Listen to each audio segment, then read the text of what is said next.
y algunos estados de conservación. Algunas especies están vistas por la universidad, aparte de las palomas. ¿Cómo por aquí?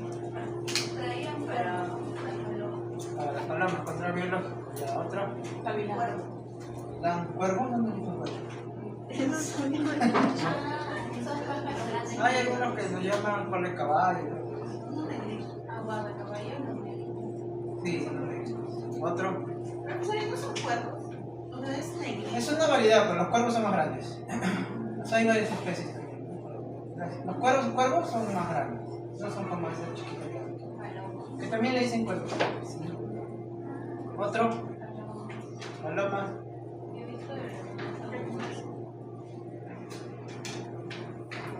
Por acá hay unas aves bien bonitas que son rojas. Negro con rojo, pero no se ve todo el día. Se ve bien temprano y así hasta ahora más o menos. En los parques. Ya, también son aves silvestres. Y eso que estamos cerca de la universidad, cerca de la universidad. Hay unas aves amarillas chiquititas. También hay unos sí, tipos son paseriformes. Eso es lo que vamos a ir conociendo en estos días. ¿Ya? Entonces veamos la clasificación taxonómica. No vamos a ver las especies, también la importancia y el estado de conservación. Empezando por la clasificación taxonómica. Recuerden que hemos visto anfibios, hemos visto reptiles en aspectos generales y aún así siempre habían excepciones. ¿Se acuerdan? En el caso de los anfibios decíamos que tenían 4 extremidades todos. No. Veíamos en reptiles, todos presentan Teodermo, caparazón. No. Otras características. En anfibios todos eran tropicales. No. Entonces, esas características que pueden abarcar a la mayoría de especies no necesariamente incluyen aves. Entonces, de igual manera vamos a ver en aves. Y aquí vamos a tener más o mayor variedad de especies. Primero, vertebrados calientes, ¿no? Ellos sí tienen una temperatura de 36, 37 grados centígrados aproximadamente. Y vamos a ver, ¿no?, características que pueden elevar su temperatura, pero ellos pueden termorregular. Cuerpo cubierto con plumas, una particularidad que se da a la mayoría de aves, por no decir casi todas. Extremidades superiores convertidas en alas, obviamente extremidades no también todas para volar, ¿no?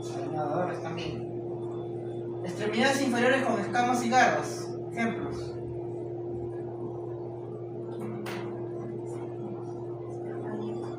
Escamas.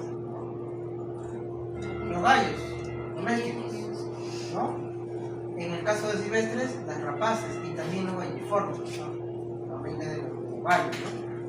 Ahí se nota claramente unas patas robustas y con unas escamas. ¿Ustedes no han visto una pata de gallo? ¿Ya? Claro que hay otras aves que no van a presentar brevemente, ¿no? Si hablamos del pico, una diversidad muy amplia de picos, y esto relacionado directamente a cómo van a comer, cómo van a obtener su alimento, ¿no? Y en algunos casos para transformar también su alimento. En cuanto a la comunicación, van a haber sonidos muy particulares, sonidos que quizás no necesariamente sean de comunicación, sino de alarma, de alerta, o camario, por ejemplo, y algunos sentidos de servicio. Vamos a tratar de ver los videos. ¿Son videos o quieren ver todos los videos? ¿Sí? Este creo que no es tan largo, pero aquí hablan de las otras características. Atentos, ya hemos hablado de algunas, pero que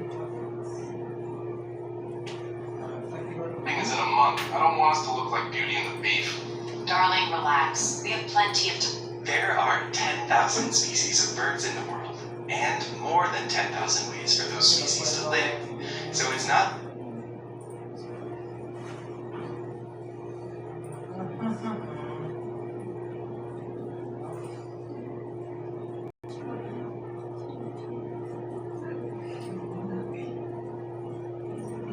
ahí vamos a ver, ¿ya?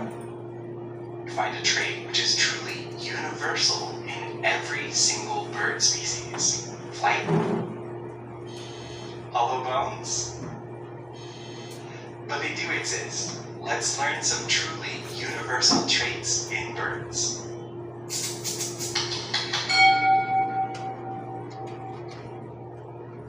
Every single bird in the world is bipedal, meaning it walks on two legs.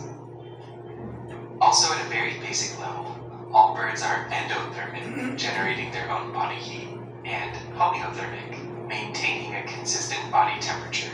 Birds are kind of famous for this, but all birds lay eggs with hard shells. All birds are vertebrates, meaning they have a backbone. And all birds have feathers. These soft, fluffy keratin covers are truly universal among birds. All birds have toothless, beaked jaws. All birds produce beta-keratin in their feathers, talons, beaks, and anywhere else that keratin goes. Beta-keratin is tougher than the alpha-keratin used by mammals. We don't have enough time to get into it now, but bird lungs are very, very, very complex, and they are universal in birds. All birds have a gizzard. It's a fleshy bag in their bodies that they use to physically squish food and make it easier to digest. It's kind of like chewing. All birds have a 4-chambered heart, compared to some reptiles, which have 3. All birds have a bone in their eyes, the sclerotic ring that surrounds their pupil. This gives them voluntary control over their iris muscles. All birds have a bony septum in the middle of their heads, separating their eyes. Inside their ears, all birds have a flat cochlea, not a spiral like we do. All birds use the ZZ-ZW sex chromosome system, where if they have 2 chromosomes that are the same, they are biologically male, and if they have 2 that are different, they are biologically female. Also, it goes without saying that all birds share assorted organs like kidneys, but we're not going to go into them all. Here are some things which are almost, but not quite, universal in birds. Flight. Exceptions. Kakapo, penguin, ostrich, and a bunch of other birds. Hollow bones.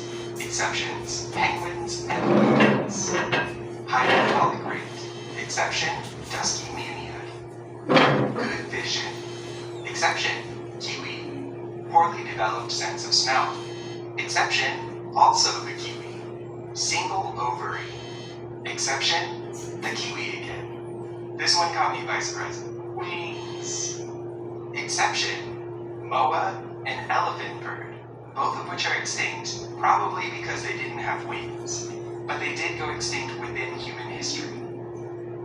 Uric acid production, that white part in bird droppings, universal in birds, except for hummingbirds, which can produce ammonia. An all-purpose cloaca, a single opening for both feces and urine. Exception, ostrich. We're making new discoveries about birds every single day. Over time, some of these universal traits may turn out to have an exception, like maybe we find a bird that lays soft-shelled eggs, but that will be a good day, because that means that we still have things to learn, because there is one more universal characteristic of birds, which is that every single one is amazing. Thanks for learning about birds this week. You can explore the universe of birds by watching another video on this channel, or you can subscribe to know when a new video comes out. Thanks for stopping by this week to learn what makes life awesome. Bueno, ahí pudimos observar algunas otras características aparte de lo que ya vimos, como cuáles.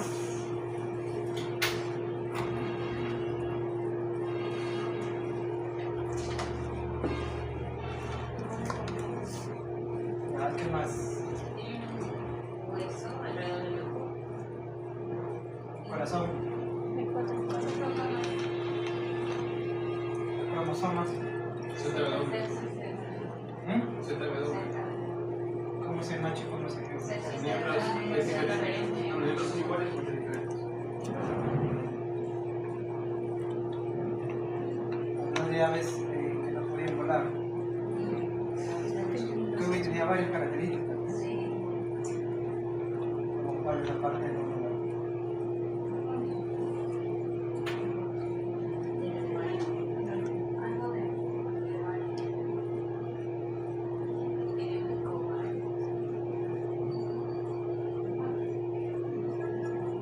¿Algo con la postura o no? ¿Puede ser con regulación o no?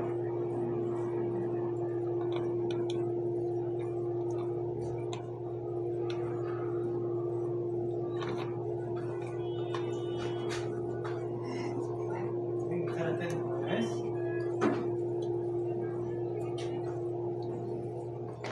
Listo, entonces habló también de la alta tasa metabólica, habló de las características, sabes que no huelen o nada como el pingüino, el kiwi, habló de las aves corredoras como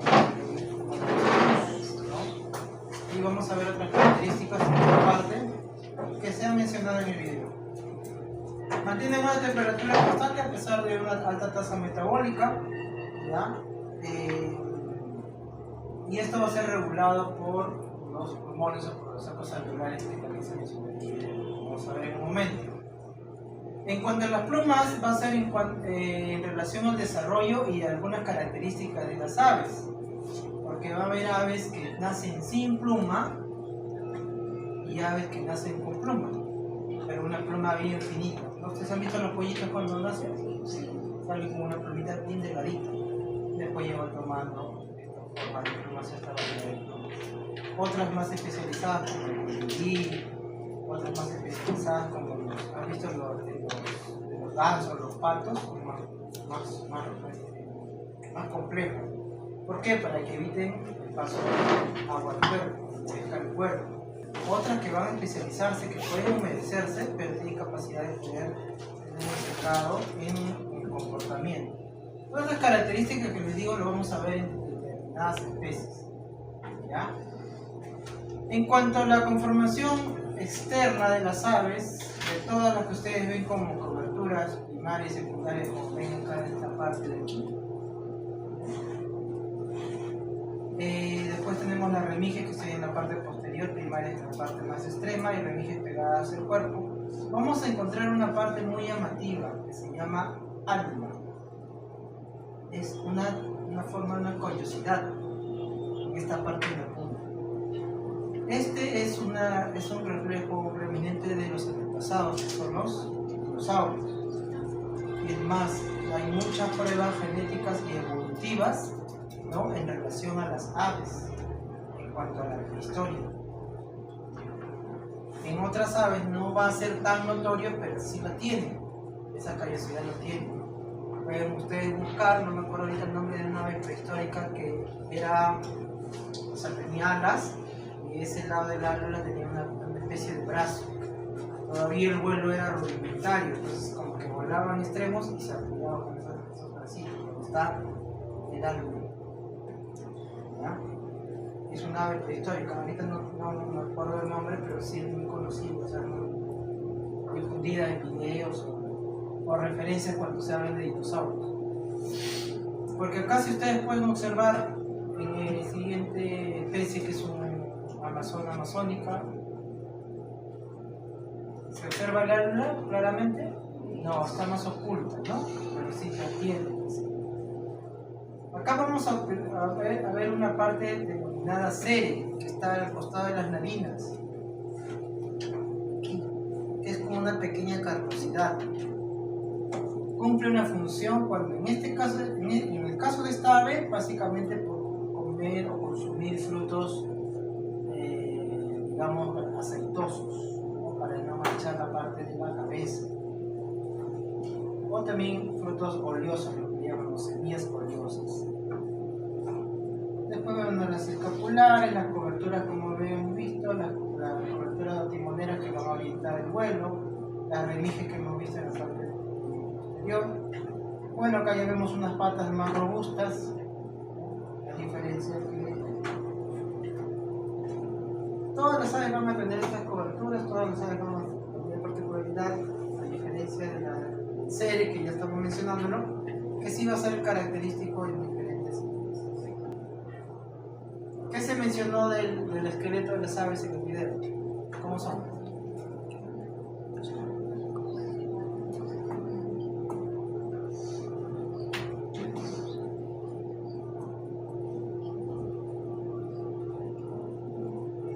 ¿Ustedes pueden volar? ¿Y si les pongo plumas en el costado, podrían volar? ¿Por qué? Exacto. Entonces, ¿cómo son los de las aves? Huecos. Son huecos. Y hay aves que no vuelan, aparte de los pingüinos que nadan. El avestruz. ¿Y cómo son sus huesos? Lo dijo en el video. Acompaños. Aparte, hay una sección, la redundancia, en una parte aquí, se llama quilla, que va a sostener toda la musculatura y va a sostener, ¿no? Y va a ayudar al movimiento del vuelo. En el caso de las aves corredoras, se sostienen básicamente por sus fuertes patas grandes, como es el caso de la avestruz. Lo demás, en la parte esquelética se va a dar de la misma forma, ¿no? Y vamos a observar cambios estructurales, sobre todo con modificaciones particulares en el sistema digestivo, partiendo desde el pico hacia los órganos internos. Primero nos centramos en los órganos internos. ¿Cómo se denomina esta parte? Comúnmente. ¿Esta parte? El buche. ¿Conoce la profesión? ¿Para qué sirve el buche? Para almacenar. Ya. ¿Hay digestión o no? ¿Qué dice? ¿Sí o no? ¿No hay digestión? ¿Qué dice el equipo? ¿Hay digestión? ¿Ah? Sirve para triturar los alimentos. Triturar los alimentos. Para hidratar, es para hidratar porque voy a Como que remojar, ¿no? Porque no te integra. Es como sí, sirve como una especie de almacenaje, pero también permite digamos, una predigestión, pero no necesariamente. ¿Ya? Si yo les digo, el colibrí, ¿tiene o no tiene leche? El colibrí o el picaflor, ¿tiene o no tiene leche?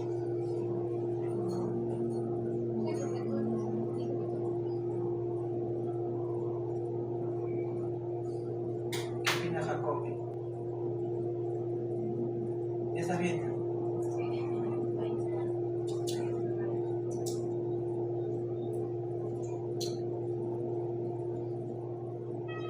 Baño.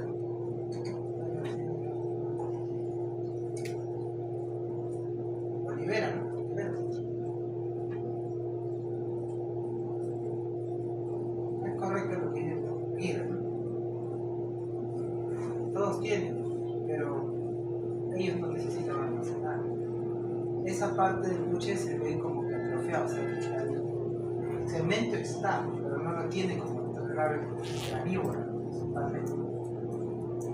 El pingüino, ¿tiene o no tiene? También, a pesar que tampoco lo utiliza como almacenaje. Realmente traga el alimento, consume anchoveta. ¿Y el pelícano?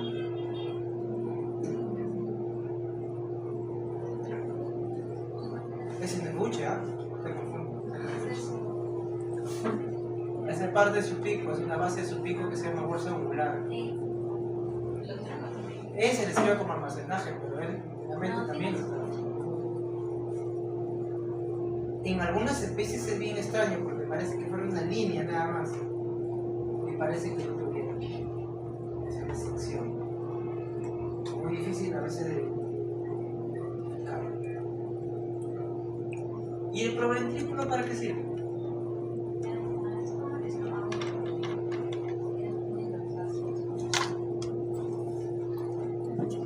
¿El pollos qué tiene?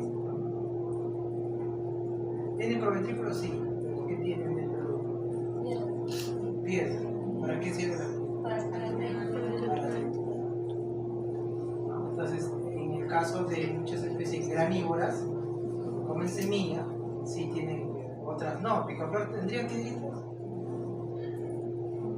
No necesita. Y hay muchas frutivoras que tampoco necesitan. Esas son algunas de las particularidades. Otra de las particularidades que van a haber modificaciones en las aves son también directamente relacionadas con el alimento. Aves herbívoras van a tener modificación, o sea, van a centrar en modificaciones en la parte intestinal, van a tener un intestino bastante extenso, además de protuberancias porque necesitan microorganismos para integrar la digestión. Entonces, todas esas modificaciones que podemos encontrar se van a dar en la intestino. Esta parte se menciona en el video y guarda mucha relación para termorregular, mantener una temperatura constante dentro del organismo. ¿Y por qué se genera calor? Si ya estamos diciendo que son endotérmicos. ¿Por qué creen que se puede generar calor?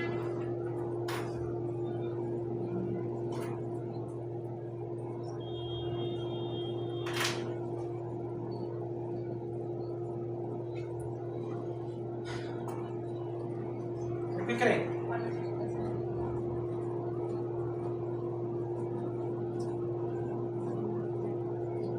Si yo ahorita me voy corriendo, ya me da calor. Estoy haciendo una actividad. En el caso de las aves, ¿en dónde se generaría un momento de calor? En la acción del vuelo. Entonces, si ya tienes una temperatura que es térmica, el vuelo te puede generar más calor interno. Para termorregular, utiliza su modo de hacemos sacos circulares para regular eso. Ahora, en el caso de las aves, vamos a tener esta clasificación, donde tenemos parte de las neonites y van a ser separadas en la Paleognathae y la Lesgnathae. Las Paleognathae son las aves prehistóricas, donde tenemos a los estruniformes, que es el avestruz, las reiformes, que es el ñandú, por ejemplo, y las tinaniformes, que tenemos al tínamo, que son como una especie de codornices gigantes. ¿Ya? Estas son aves prehistóricas, y es más, están a base de estudios evolutivos. Y el resto está en una nota donde vamos a dividir entre la mayoría de las aves que ustedes conocen y las galliceras, donde tenemos a los galliformes y los anseriformes. Cuidado aquí, porque los anseriformes son más conocidos como los patos y los gansos, ¿ya? Pero hay unas aves que no tienen muchas características parecidas al ganso y a los patos, porque son como son los gansos y los patos en el caso de pico, medio chutados, ¿no? Hay unas aves que ahorita no recuerdo el nombre, que no lo vamos a describir mucho, aunque están distribuidas en Perú, pero tienen como un pico de pollo, ¿ya? Pero lo vamos a mencionar cuando veamos esta ave. Nosotros nos vamos a centrar aquí, porque estas especies no existen o sea, no están distribuidas, obviamente sí las traen. ¿Cuántas órdenes teníamos en anfibios? 3. ¿En reptiles? 4. Había 4. una, solamente era una. Y solamente lo encontrábamos, no lo encontramos acá, pero ¿qué era la? ¿Cuál era la que no encontramos en Perú?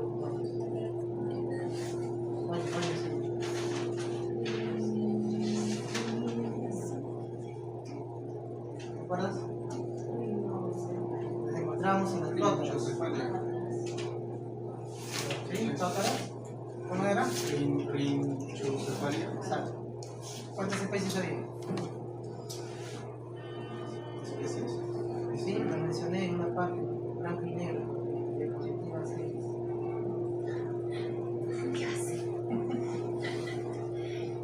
Una especie. Una especie. ¿Cómo va a ser que se pide? La tótara. Era una tátara, ¿no? Una especie. Ahora, ¿cuánto tenemos en aves?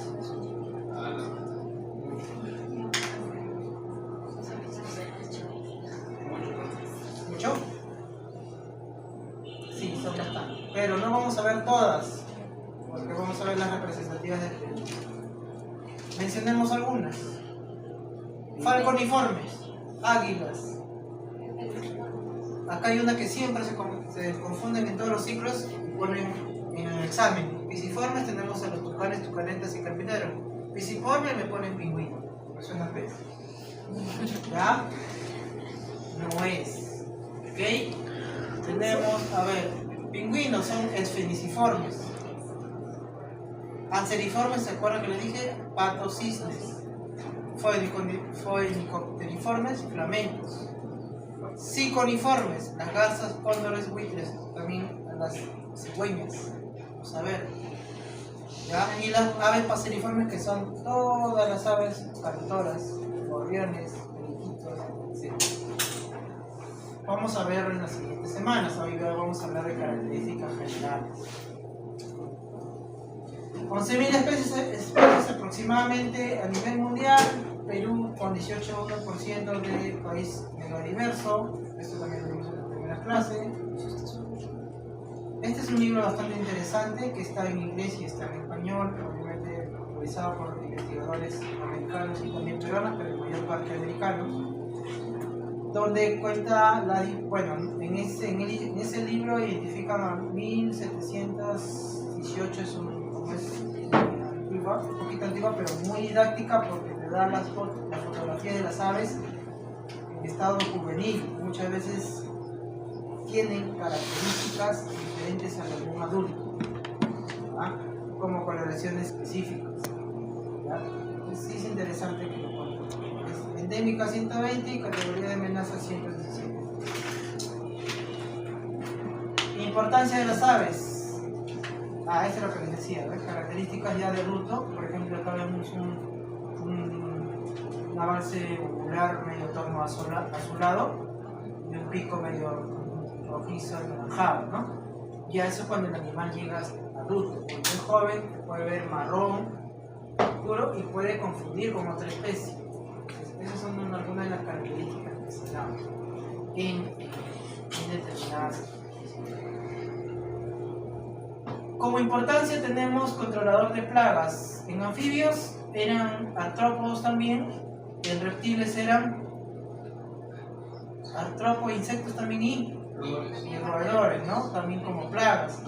En el caso de aves se va a especificar muchas de las diversas especies en el consumo de gran cantidad de artrópodos, como el becerro oriental, la carne de la tarde, consumo de estos insectos reguladores, ¿no? Como polinizadores de plantas, colibríes, hieleros, ¿no? Tanto en zonas cálidas como climas de gran altitud o climas fríos, ¿no? Importantes porque hay muchas plantas también medicinales que van a favorecer al ser humano. Como limpieza de ambiente. Todos rechazan a los gallinazos aquí, lo ven como aves de mal agüero.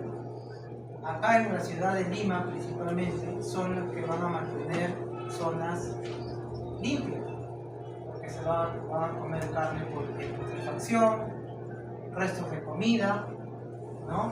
Y ellos tienen un sistema digestivo muy particular que va a degradar ese tipo de alimentos. Lo mismo va a pasar con el cóndor, lo mismo va a pasar con el gallinazo, aunque estos dos últimos se van a centrar en consumir carne o carne podrida, ¿no? Carroña. No necesariamente lo vas a ver en basurales. Si va a estar en basuras es porque están comiendo carne, una carne, pero no como los gallinosos que incluso comen carne, alimentos de producción, aparte de la carne podrida. Entonces se consideran limpiadores de ambiente a estos animales. Y obviamente también como un control de enfermedades, ¿no? Como dispersor de semillas lo vamos a ver en aves y en mamíferos, aunque hay un cierto grado mayor en mamíferos, ya lo vamos a ver más adelante. Pero de igual manera esto se va a dar a través de los elementos y la distribución de estas plantas y estas plantas, ¿no? Tenemos el tuit, a la paloma, algunos ejemplos de dispersadores de. Como transformador de paisajes, las zonas costeras ustedes conocen Pantanos de Villa, no sé si ustedes conocen. Pantanos de Villa son un paisaje también formado por diversas aves, por el consumo de arroz, por el consumo de plantas, pero dan una especie de ambiente muy particular. Entonces, si no existieran estas aves, esto que sería especialmente, podría cubrir ciertas partes, podría evitar el desarrollo de ciertos microorganismos, los niveles tróficos del ecosistema y obviamente agregar también la presencia de otras aves. ¿Ya? ¿Cuál era el dicho anterior? ¿Cuál era el anterior? ¿Es lo mismo? ¿En forma de episodio? No, o sea, no necesariamente, ¿no? Porque en el caso de dispersador de semillas no se centra en un paisaje en particular. O sea, dispersa. No es que solamente dispersa semillas, o sea, coloque sus semillas en una zona y se forma un parque, digamos. Ellos pueden volar y dispersar por diferentes lugares. No es focalizado. Si lo quieren ver para que vean exactamente la diferencia. Y aparte que son grupos también, ¿no? Un grupo de aves que van a porque ustedes no sé si vieron una noticia, no está relacionada directamente de aves, pero sí con los ecosistemas. Hubo, creo que en Surco, retiraron unas piedras y habían como unos cangrejitos chiquitos. Y la gente comenzó a reclamar, o sea, las piedras y todo, retiraron las piedras y todos los cangrejitos chiquitos comenzaron a salir y así, porque era su hogar, como su refugio. Pero esos camaroncitos limpian el ambiente, mantienen ese ambiente. Entonces creas un desequilibrio. Sí, eso fue bien divulgado en noticias, entonces fue funcionando. ¿Ya? Y los vecinos al ver esto tuvieron que volver a colocar las rocas. Algo, digamos, parecido como que la en los pantanos de Villa sobre todo. Si queremos ver algo más focalizado. En cuanto a los arrecifes, hablamos del ecosistema marino, del desarrollo de los nutrientes, los fertilizantes que a través de las aves depositan a través de los guardios en el agua y les permite un ecosistema marino. ¿Para qué? Para alimentar peces, para que los peces sirvan de alimento para las mismas aves o para otras aves marinas. Si bien es cierto el aspecto cultural no hay mucho desarrollo y uno dice por qué es tan importante, a pesar de eso todavía se mantiene un control y una forma de enaltecer ciertos tipos de especies, no solamente como aspectos ya pasados, ¿no? Podemos tener representaciones caicas, ¿no? En el caso de aves básicamente ha sido alimento y vestimenta, pero podemos citar algunos ejemplos actuales. De aguarfiesta, mejor. Es una costumbre cultural que aún se mantiene, pero que se ha llevado de una forma que no intervenga en lo que dicen los cóndores, ¿no? Pero aún se mantiene y aún es representativo para nosotros. Como económicos tenemos al turismo directamente. Vuelvo a citar, Pantanos de Villa. Mucha diversidad de aves. La Amazonía misma. Hay muchos parques de Lima que también van visitantes extranjeros a identificar. Van con su identificación, sus buenas binoculares, o también se van a zonas un poco más alejadas de Lima. Chosica, Cieneguía, ¿no? Para utilizar otras aves que involucran pues, un recorrido más interno. Para visitar los vallitos de las rocas, o tienes que madrugar para llegar a las 8 o 9 de la mañana y poder visualizar. Después se esconde. Hasta la tarde, que 5 o 6, pues nadie se quiere quedar en el monte a las 5 o las 6, porque comienzan a salir las serpientes. Que solamente salen En la mañana, no, a las 9. Tú tienes que, o sea, de la ciudad hasta donde están, son como 4 horas caminando. Entonces tienes que salir a las 5 de la mañana para que puedas llegar a las 9 aproximadamente y poder utilizarlo. Por eso. ¿Dónde vive? Eso es en Tingo María, en la región Huánuco.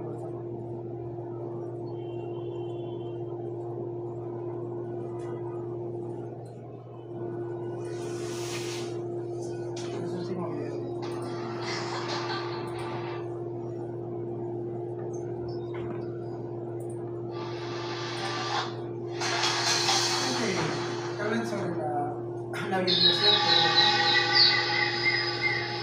Son las encargadas de resaltar nuestros cielos y bosques con sus pintorescos plumajes. Hermosas especies que no pasan desapercibidas, ya sea por su imponente presencia, así como también por sus constantes melodías alares. Y es que a raíz de estas majestuosas aves surge una buena noticia para nuestro país que nos coloca nuevamente ante los ojos del mundo. Esta vez, el Perú logró obtener el mayor número de avistamientos de aves durante el Global Bird Day, concurso organizado por eBird y la Universidad de Cornell que busca promover la observación de aves alrededor del mundo. Qué bien que en nuestro país cada día la conservación tenga más interés, el mundo de las aves tenga cada vez más personas interesadas en salir al campo, salir a hacer avistamientos. Las aves son un atractivo inigualable que nos ofrece la naturaleza.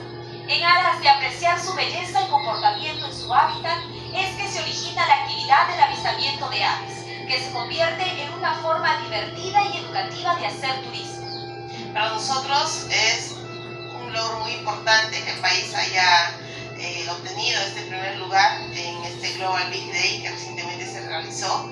Estamos muy orgullosos por ello y reconocemos el trabajo que instituciones como Corvidi, por ejemplo, que en el Perú es quien ha promovido este avistamiento general a nivel de todo el país en un solo día, ¿no? Y es que solo bastan unos binoculares, un libro de guía de aves, una dosis cargada de entusiasmo, admiración y respeto por las aves, para poder iniciar una emocionante aventura que contribuye a la ciencia y a la conservación de la naturaleza.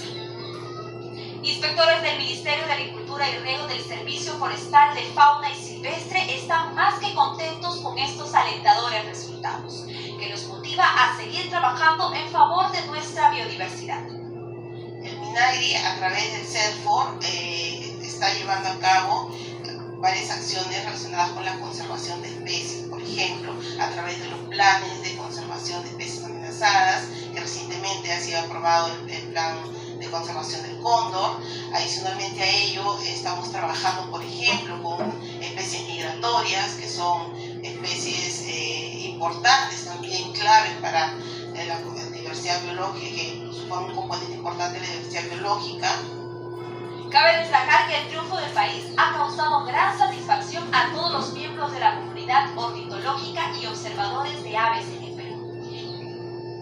En total, en nuestro país se observaron 1.177 especies, mientras que en Brasil 1.099, en Colombia 831 y en Estados Unidos 713 aves. Las dos regiones en las que se registró mayor número de aves fueron Madre de Dios con 440 especies y Cusco con 428. Nuestro país se posiciona como un destino potencial para realizar avistamiento de aves. Sin duda alguna poseemos una biodiversidad incomparable, de la cual todos los peruanos debemos sentirnos orgullosos, reafirmando nuestro compromiso de valorar y proteger nuestras especies.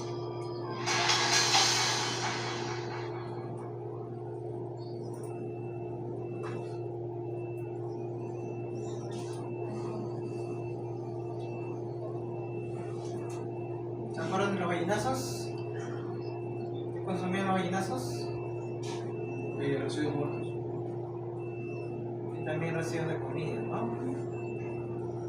Bueno, con el tema de investigación les cuento un poco porque en el caso de muchas aves también hay estudios para ver las corrientes de aire, uno. Y en el caso de los buitres, de los gallinazos, se han colocado ese tipo de cámaras.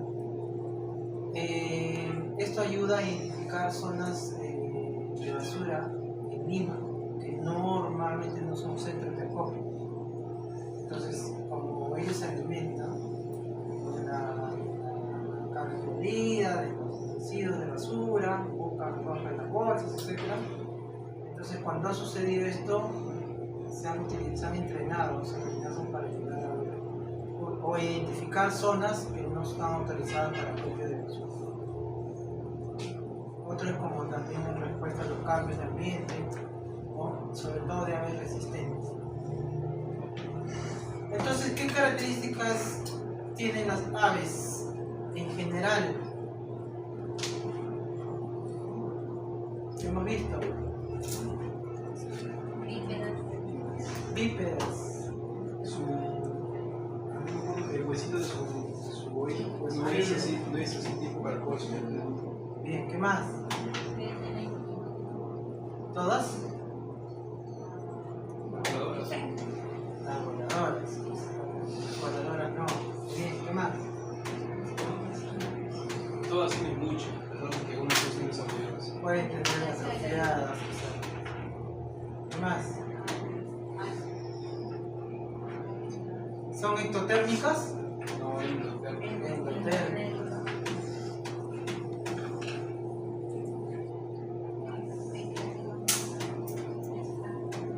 Escamas, algunas presentan escamas, no todas. Otras gruesas. ¿Qué más? Columna vertebral. ¿Qué más? Huevo con calor. ¿Qué más? La mayoría con huesos huecos, sobre todo las aves voladoras. ¿Qué más? Si el pingüino no vuela, ¿cómo son sus huesos?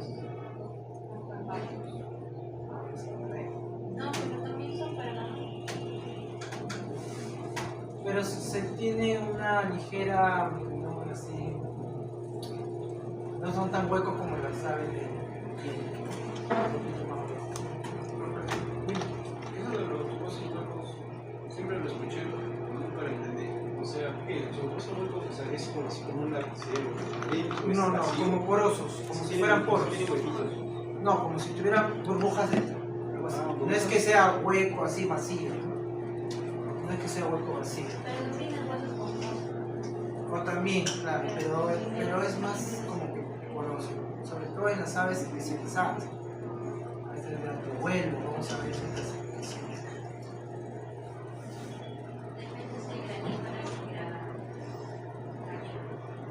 Eso guarda más relación con el sistema digestivo.